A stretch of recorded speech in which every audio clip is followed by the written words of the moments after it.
See what I'm getting at? When they can't argue with the message, they will try to attack and try to destroy the messenger. This has happened across history. It happened in the Old Testament, happened in the New Testament. When people don't like what you believe, they would like to do everything to discredit you. Because if they can discredit you, they discredit your message. That's the goal. And the danger and the sad thing is that's what really happens. If I get discredited as a person, my message gets discredited too. And what God is calling upon you and me is to so live so that the messenger will never take the bribe, and be faithful and honest, so that the point of reference, the point of relevance, and the point of disturbance may stay true. You know, I had a very, very dear friend who passed away years ago. He was a man much senior to me. Came from Midwestern Canada. His name was Mark Buntain. He pastored in India for many, many years. There were two people whom I so gloriously admired. Mark Buntain was one of them. He pastored in Calcutta. They referred to him as Saint Mark. When I was 19 years old, I was preaching in his church, terrified because he was sitting on the platform. And he introduced me. He was a senior man. And I thought to myself, wow, what am I going to do? Thank God he's sitting at the back and not in the front. And when I finished my talk and I sat down, still quivering, he put his hand on my knee. He said, "That was a great message, sir. That was a great message. Thank you for speaking to my own heart." And when his wife, Bonnie, when they lost him, she wrote to me and asked if I would write the foreword to the book dedicated to Mark. Whole generation ahead of me. One of the greatest honors. 4 days ago, I was talking to John Tabe, who is in his last days. He lived in Delhi. Youth for Christ Central Asia director. And I phoned him when I was in San Francisco, needed some statement from him. And as I spoke to him, voice is very weak, he's very old, and so on. And as I was talking to John, I call him Mr. Tabe. He said, "Please call me John. I find it very hard." He says, "Ravi, one last request from you, please." I said, "Mr. Tabe, what would you like?" "Will you come and preach at my funeral?" I said, "Mr. Tabe, it will be an honor, but I hope it doesn't happen too soon." When you admire people and follow in their train, you find out that grace is such a beautiful thing to carry. And whenever we preach of judgment, always preach grace. That God is a God of grace. The judgment we bring upon ourselves, the grace is what he offers to you and to me. Live the life.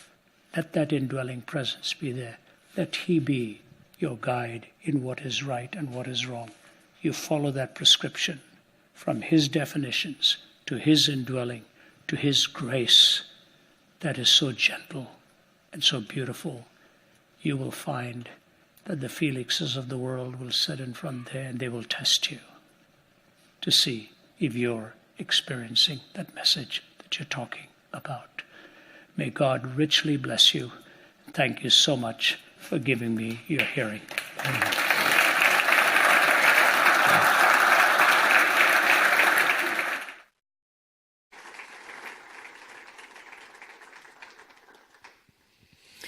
Thank you, Ravi. We're going to hold you for a few questions, if that's all right. I had to chuckle at the fact that we have been doing events here for youth as well. And when we do events here for youth, we get lots of serious and thoughtful questions. And now we do an event for business leaders. And the first question is, why are sheep so fluffy? But they get more serious after that. So keep sending in the questions. The next question is, will we always know when we're called to something? Or do we sometimes have to just do what we're good at, even if we're not sure if we're called to it? Great question. Really great question. There's a good friend of mine in San Francisco. He's one of the big venture capitalists there, Pramod Haq. He was telling us this week while we were chatting with him in the West Coast. He said he had gone to theological training, and he met with his professor one day, and they took a test of aptitude and all of that stuff. And he went to see the professor afterwards, and the professor looked at him and said, "Pramod, I got some bad news for you." He said, "What's that, sir?" He said, "This is not the place for you. You're not fit to be a minister. You are brilliant at business. That's where you really belong." Pramod said it was the hardest thing I needed to hear, but the best thing. And today he supports Christian work all over the world with an extremely generous heart and a very, very successful career.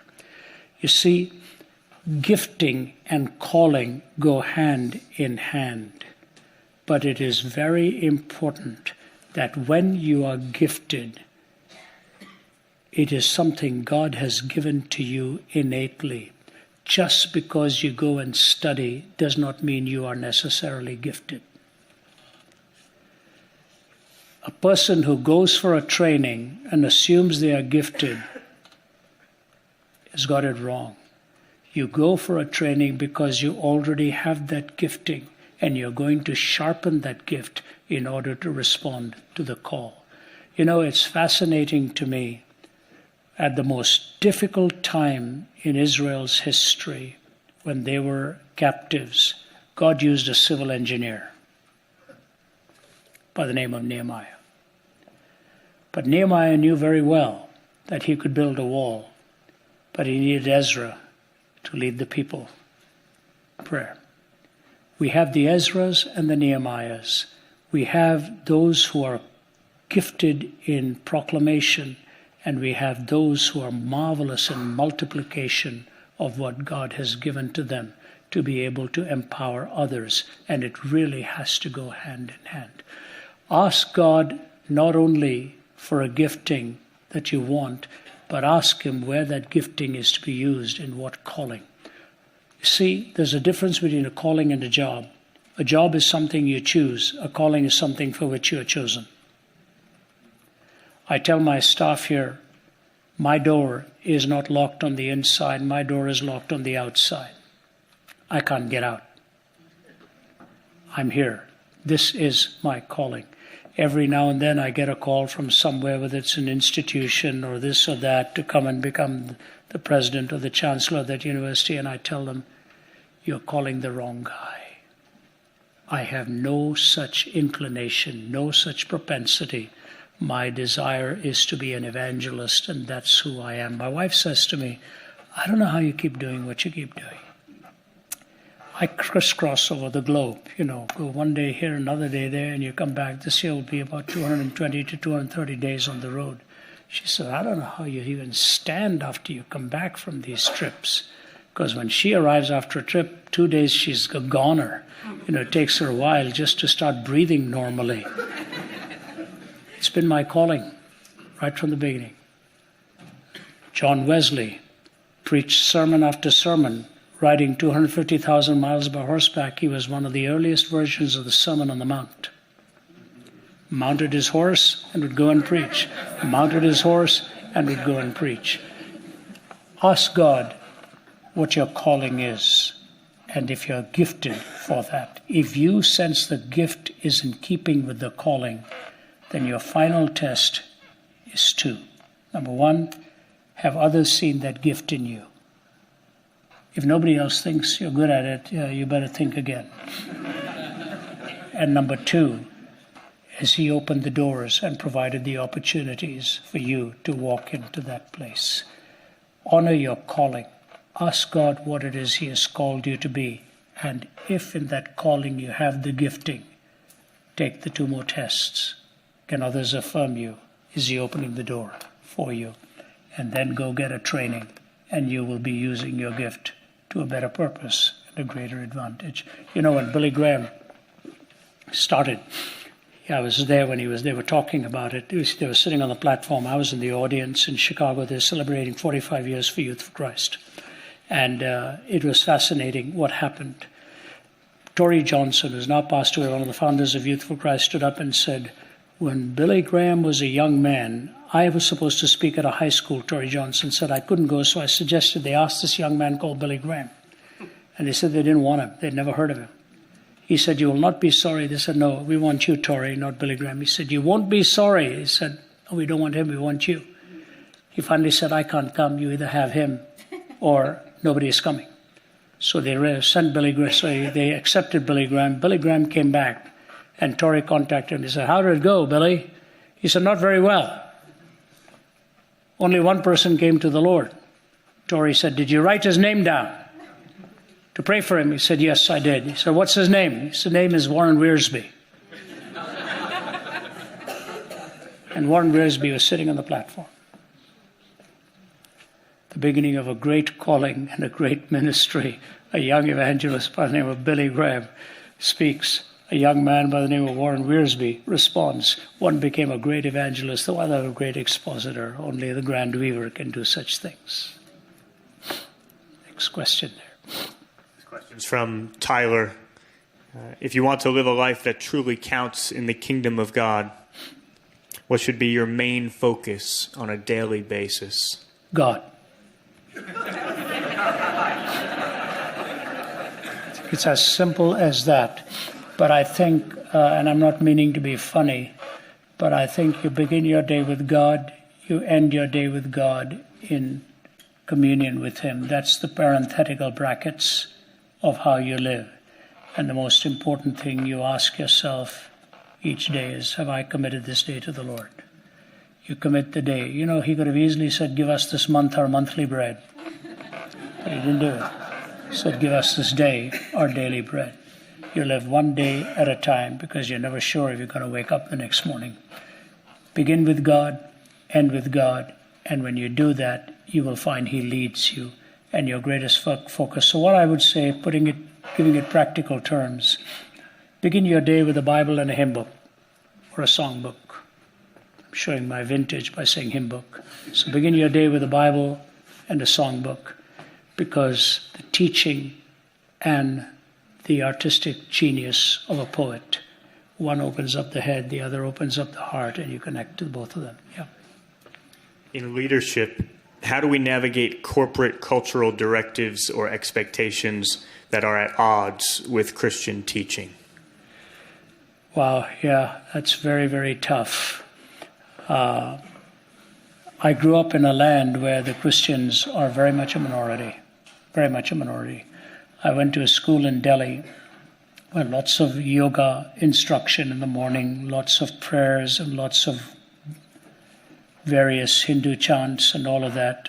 I didn't listen to anything because I didn't believe anything. But after I became a Christian and began my college studies there and saw all of that, I said, how can I be a Christian here? You have to live within the parameters of what you can and can't do. Because not every place gives you the benefit of the freedom of expression. If you play by the rules, people can see that you're a man or a woman who honors the trust that is placed in you.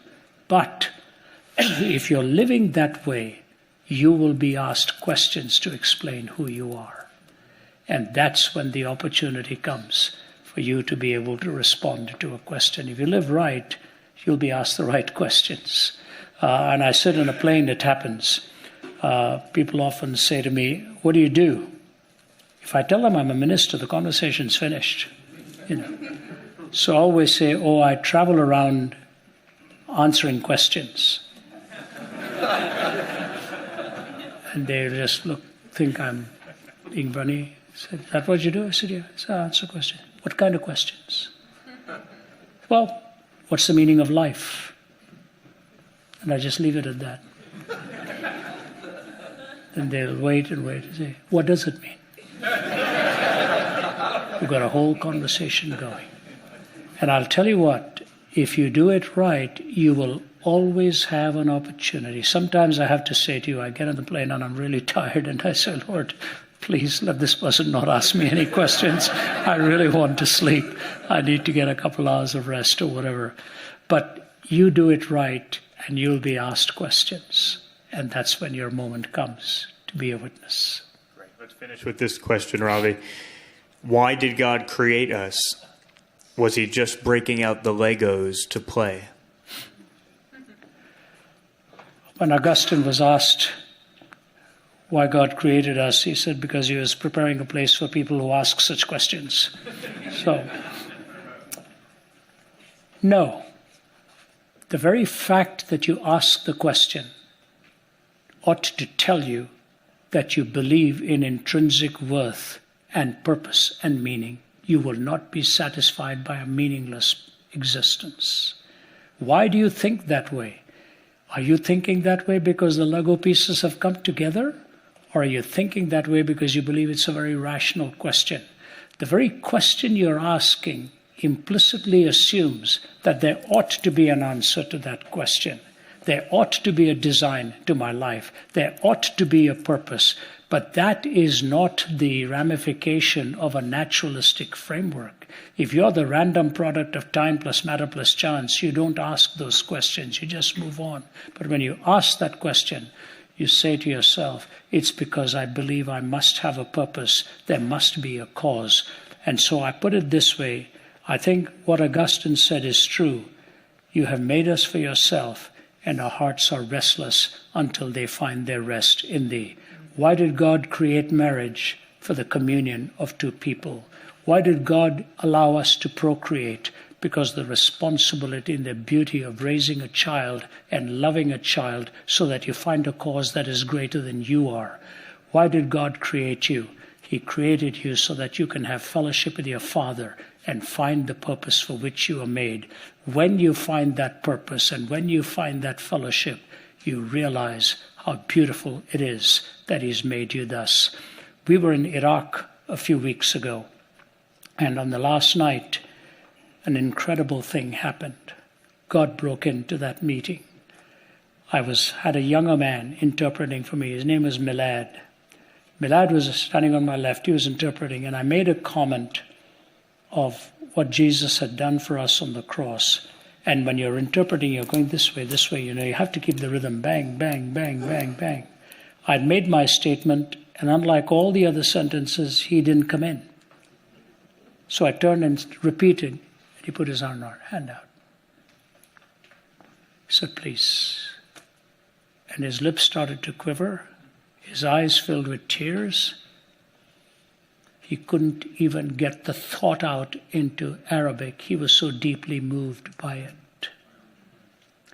When the meeting was over, we gave an invitation, and so many came to know the Lord. As they were walking out, a woman, looked like maybe in her 40s, leaned over, took my hand, and whispered into my ear, thank you for bringing a little bit of heaven into a very dark place in this world. Two young men walked one after another. Both of them went this way. Said, I came in here a Muslim. I'm walking out of here a follower of Jesus Christ. Thank you very much for coming here and ministering to us. See, the whole idea of purpose is to know Him and to make Him known. And when you know Him, you will want to make Him known because of what He has done in your life. When your life is empty, you will ask the question. When you find Him, you will know why He has made you. It's not like that Lego, but it's the fact that it comes in perfectly into a fit, and you say, this is why I am here in the world. When you find the Savior and you find your calling, you do not ask the question, why am I here? You know it. It's only when you don't know the Savior or don't know your calling, keep struggling why it is. Whoever asked the question, I hope you know Him, and I know why He has created you and made you for a purpose, and you find that, you will be quite fulfilled. God bless you. Thank you. Let's thank Ravi. You've been watching Let My People Think with Dr. Ravi Zacharias. We're grateful for your prayers and financial support. If you'd like to know more about this ministry or would like to donate to our efforts, you can call us at 1-800-448-6766 or visit us online at www.rzim.org. You can also stay connected to RZIM through Twitter and Facebook. Our mailing address is RZIM, Post Office Box 1820, Roswell, Georgia 30077. What is our message? Our message is very clear. For God so loved the world that he gave his only begotten Son, that whosoever believes in him should not perish but have eternal life. The fact of the matter is we know what the mission is. We know what the method is, and we know what our message is. Without you, we can't do it. We will love people. We will value and treasure the gospel, and we will remind them it's the only way to change life and to find redemption and hope and build a secure home for the future. RZIM will keep its lights on in a dark world. What hope a little light can give.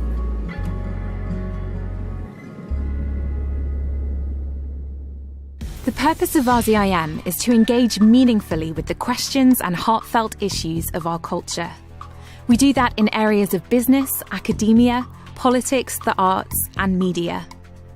We live in an age of confusion, and people from every continent are beginning to wonder whether there are any answers to life's biggest questions. And this has provided a remarkable opportunity for the gospel of Jesus Christ. RZIM consists of over 50 speakers and adjuncts operating in over 20 countries, working at every level to reach those who shape the culture of a country and its future direction with the gospel. In addition to taking the gospel to various arenas of influence, we are also committed to providing a variety of training events in order to meet people where they are and to answer their questions directly. Whether it's engaging young adults and students through Reboot, Remind, and Big Deal questions, or the training we offer through the OCCA, RZIM Academy, and the New Zacharias Institute, we want to be able to take the questions that often serve as barriers to belief